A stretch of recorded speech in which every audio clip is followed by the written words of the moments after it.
Chapter 21အစမှာတော့မီယာမိုတိုတယောက်လည်းသူ့ရဲ့ဒေါသတွေကိုဖြေပြောင်းနိုင်ဖို့အတွက်ကစားကွင်းဘက်စီကိုလာရင်ဘားခိုနေခဲ့ပါတယ်။ထို့အချိန်ဖူကူတယောက်ရောက်လာခဲ့ရင်းနဲ့ပဲဟေ့အောင်မီယာမိုတိုအခုအချိန်ကဘားခိုနေရမယ့်အချိန်မဟုတ်တော့ဘူးကွာ။ငါတို့သာအခုသွားရင်အချိန်မီလောက်သေးတယ်။လာပါကွာဆရာအိုနီရှီကိုသွားပြီးတောင်းပန်ရအောင်ကွာဆိုပြီးပြောပေမဲ့မီယာမိုတိုတယောက်ကတော့ဖူကူပြောနေတာတွေကိုအရေးတောင်မလုပ်ပါဘူး။ဖူကူလည်းတင်းသွားပြီးမီယာမိုတိုဆိုပြီးအကျယ်ကြီးအော်ပြောလိုက်တော့ပါမယ်။မီယာမိုတိုတယောက်ဘားခိုနေတာကိုရက်လိုက်ပြီးဟေ့အောင်ငါအဆင်ပြေတယ်လို့ပြောပြီးပြီလေငါဆုံးဖြတ်ပြီးသွားပြီကွာငါပြင်သစ်ကိုပဲသွားတော့မယ်ကွာဆိုပြီးပြောလိုက်ပါတယ်ဖူကူတယောက်လည်းမီယာမိုတိုပြောတာကိုအံ့ဩသွားပြီးဘာဟဲ့အောင်မင်းဘာစကားတွေပြောနေရလဲကွာဆိုပြီးပြောလိုက်တော့မီယာမိုတိုကတောင်တော်သမားတွေကတောင်းအောင်လာမှတ်တွေမလိုပါဘူးကွာပြီးတော့ငါထွက်သွားရင်ဒူချောင်းကြီးဖြစ်ချင်တာလည်းဖြစ်သွားတာပေါ့ကွာဆိုပြီးမီယာမိုတိုတယောက်ရေရင်းနဲ့ပြောလိုက်ပါတယ်ဖူကူကတော့မီယာမိုတိုစကားတွေကိုသဘောမကျဖြစ်နေပြီးဟဲ့အောင်အဲ့ဒါဆိုယူမီယာကိုဘယ်လိုလုပ်မှာလဲမင်းသူ့ကိုချစ်တယ်မလားဆိုပြီးမင်းမိသွားပါတယ်မီယာမိုတိုတယောက်လည်းဖူကူကိုအကြည့်စူးစူးတွေနဲ့စိုက်ကြည့်လိုက်ပါတယ်ဖူကူကနေမှအေးဘာဖြစ်တာလဲဟေ့အောင်ငါမင်းရဲ့ဟာကွက်ကိုထိသွားပြီမလားလို့မေးလိုက်တော့မီယာမိုတိုတယောက်စိတ်ဆိုးသွားပြီအဲ့ဒါမင်းနဲ့ဘာမှဆိုင်မနေဘူးဟေ့အောင်လို့ပြောလိုက်ရင်ဖူကူကိုစောက်ကွက်တစ်ချက်ပဲပဲနေနေနဲ့ထိုးလိုက်ပါတယ်သတင်းတော်နှစ်ယောက်စလိုက်တဲ့ဇလန်ကတော်တော်လေးကိုစိုးနေပါပြီတစ်ဖက်မျိုးရဲတနေရာမှာလဲယူမီတယောက်စပိန်တစ်စီးနဲ့တနေရာရောက်ဦးတီပြီးသွားနေခဲ့ပါတယ်ငါအားလုံးအဆင်ပြေပါတယ်မာကိုငါအားလုံးအဆင်ပြေပါတယ်ဆိုပြီးယူမီကဖုန်းပြောနေပဲပါတယ်ကြည့်ရတာသူမတငယ်ချင်းလို့ကျွန်တော်ထင်ပါတယ်ဆက်ပြီးယူမီကပ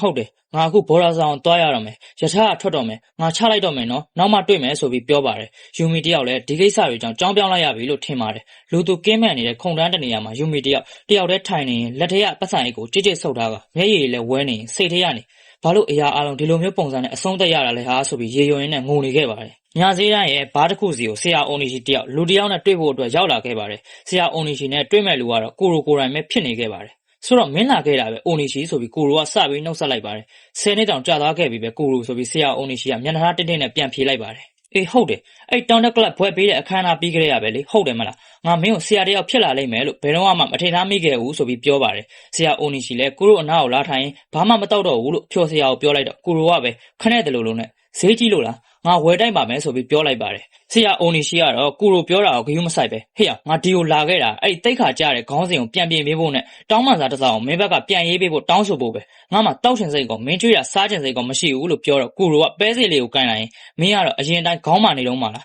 းမင်းတိတ်ချမှတ်ထားအဲ့ဒါတိတ်ခါချတာမဟုတ်ဘူးအပြစ်တင်ဆွဆွဲချက်တစ်ခုပဲကလပ်တင်းလှုပ်ရှားမှုတွေမှာကြီးကြပ်မှုမြန်ပြင်းတာကြောင့်ဘလို့အန်ရယ်မျိုးတွေကြုံရနိုင်လဲဆိုတာကိုဆွဆွဲပြစ်တင်ထားတာတာဝန်အားလုံးကမင်းအပေါ်မှာပဲရှိတယ်မင်းငင်းကုန်ရှင်နေဆိုလဲအဆုံးထိရအောင်သာကြိုးစားကြည့်လိုက်လေဒါပေမဲ့မင်းနိုင်ခြင်းမရှိပါဘူးကွာဆိုပြီးကိုရိုတယောက်ကအပေါ်စီးကနေပြောနေပါတယ်ဆရာအိုနီရှီလည်းခေါင်းအောက်ဆိုင်လိုက်ပြီးသူတို့တွေအခုထိခိုက်နာကျင်နေကြရပြီဒီကိစ္စကိုဒေတာပို့ပြီးမဆွပေးလို့မရဘူးလားလို့တောင်းဆိုလိုက်တော့စိတ်မပူပါနဲ့ကွာငါမင်းကိုတောင်းပန်ပြီးသွားပါပြီဆိုပြီးကိုရိုကပြန်ဖြေလိုက်ပါတယ်ကိုရိုပြောချင်တာကိုသဘောပေါက်တဲ့ဆရာအိုနီရှီလည်းစိတ်ပူသွားပြီးဘာဟျောင်မင်းမိုရီနဲ့တွေ့လိုက်တာလားဆိုပြီးအလန့်တကြားမေးတော့ကိုရိုကဆေးလိတ်ကိုကန်လိုက်ရင်တနာစရာကောင်းတဲ့အိုနီရှီဟာငါမင်းအမှန်တိုင်းပြောပါမယ်မင်းကတကယ်ကိုလူကောင်းတစ်ယောက်ပါကွာဒါပေမဲ့အဆုံးသတ်မှာじゃမင်းကတကယ်ကိုစောက်ယူတကောင်ပဲကွာအခု तू ကမင်းမျက်စိအောက်မှာမရှိတော့ဘူးဆိုပြီးပြောရင်းပြောလိုက်ပါတယ်ဆရာအိုနီရှီလည်းဒေါသထွက်သွားပြီဟေ့အောင်မင်းတခါတော့တောင်ပေါ်မှာဘာလုပ်ခဲ့လဲဆိုတာကိုမေ့သွားတာလားမင်းတို့ရှုံးလို့နေတဲ့ကောင်ကသူနဲ့ပတ်သက်ပြီးဘာသိလို့လဲငါတစ်ဖက်နောက်တော့ထပ်မကတ်နဲ့ဆိုပြီးကိုရိုရဲ့မျက်လုံးတက်တဲ့ကိုစိုက်ကြည့်ပြီးပြောလိုက်ပါတယ်စိတ်ထိုးသွားတဲ့ဆရာအိုနီရှီတယောက်လည်းတွားခွင့်ပြုပါအောင်ဆိုပြီးဆိုင်ထဲကနေထွက်လာလိုက်ပါတယ်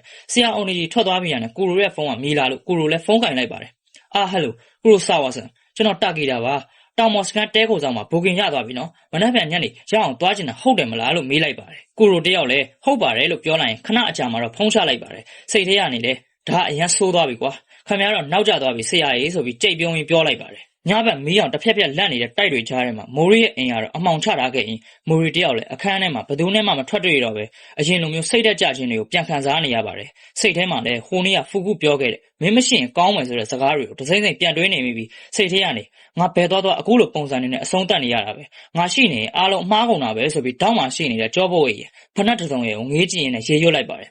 ်ငါသွားရတော့မယ်ကွာငါမြန်ပြင်ဆင်ပြီးမြန်သွားရတော့မယ်လို့လည်းထပ်ပြောလိုက်ပါတယ်မနက်အစောပိုင်းကိုရောက်လာခဲ့ပြီးဒီနေရာမြို့နဲ့ဝေးတဲ့တောတောင်ဘက်အချမ်းမှာနှင်းတွေလည်းကျနေပြီးအပြင်မှာလည်းအေးခဲလို့နေပါတယ်တောင်အောင်ရှင်နားမှာတော့ကိုရိုပြောတဲ့တောင်မော်စကန်တစ်ခုရှိနေခဲ့ပြီးလမ်းတစ်လျှောက်မှာလည်းနှင်းတွေဖုံးလွှမ်းလို့နေပါတယ်ထို့အချိန်စကန်ရဲ့တကားကိုမနက်အစောကြီးလူတစ်ယောက်ကတကားလာခောက်လို့အထက်ကအဖိုးကပဲတကားဖွင့်ပေးလိုက်ပါတယ်ထို့တကားကိုလာခောက်တဲ့လူကတော့ကြောဘွေးတစ်လုံးနဲ့ထွက်လာခဲ့တဲ့မိုရီကိုရိုင်ပဲဖြစ်ပါတယ်ဟဲ့လူလေးအခုကတော်တော်ကိုစောသေးရနော်မင်းအခုဒီနေရာကနေစပြီးတက်တော့မလို့လားလို့အဖိုးကမေးလိုက်တော့ကျွန်တော်ဒီမှာတညလောက်တဲခုန်ခြင်းလို့ပါကျွန်တော်နာမည်ကမိုရီပါဆိုပြီးပြောတော့မှပဲအဖိုးကအော်မိုရီလားဟုတ်ပါပြီမင်းကကိုရိုပြောတဲ့တယောက်မလားဒါပေမဲ့ကိုရိုပြောတာကတော့မင်းကညနေပိုင်းမှာရောက်လာမယ်လို့ပြောထားလို့ပါဆိုပြီးပြောတော့မိုရီကနေမှ ကျွန်တော်မနေ့ကချိုင်းတို့ရထားဂိတ်ကိုလာခဲ့တယ်ပြီးတော့အဲ့ဒါဆေးပြီးမနက်အစောပိုင်းထွက်တဲ့ဘတ်စကားကိုစီရင်ရောက်လာခဲ့တာပဲဆိုပြီးဖြေလိုက်ပါတယ်အဖိုးကလည်းပြုံးလိုက်ပြီးငါသဘောပေါက်ပြီးကောင်းလေးမင်းကနေရာမှန်ကိုရောက်လာခဲ့တာပဲဆိုပြီးဖြေလိုက်ပါတယ်ပြီးတော့အဖိုးကပဲမိုးရီကိုဟိုကြည့်လိုက်ပါအောင်ကွာတိမ်တွေကပြောင်းနေပြီအခုမနက်ခင်းကနေအောင်ကြီးကစဖို့အသင့်ဖြစ်နေပြီဒါကရာစုကာတာကဲတောင်ရဲ့နနဘိုးတော့အာယုံချင်းပဲမိုရီလည်းအနောက်ကိုတစ်ချက်မျောလင်းချက်ပြည့်နေတဲ့မျက်ဝန်းနေနဲ့စိုက်ကြည့်နေပြီအဖိုးကနေမှသိကြပါတယ်ဒီနေ့ကကောင်းမွန်တဲ့နေ့လေးတစ်နေ့ဖြစ်လာမှာပါကောင်းလေးပြီးတော့ဒီနေ့ကရာသီဥတုကောင်းမဲ့ပုံပဲကွာဆိုပြီးအလင်းရောက်အောက်မှာယုံလုံးပေါ်လာတယ်လှပတဲ့စီးနှင်းတောင်တန်းတွေကိုကြည်ရင်းနဲ့ပဲပြောလိုက်ပါတယ်မိုရီတယောက်ကတော့တောင်တွေရဲ့ဆက်ရအောင်ဖန်ဆားခြင်းကိုခံလိုက်ရပါပြီ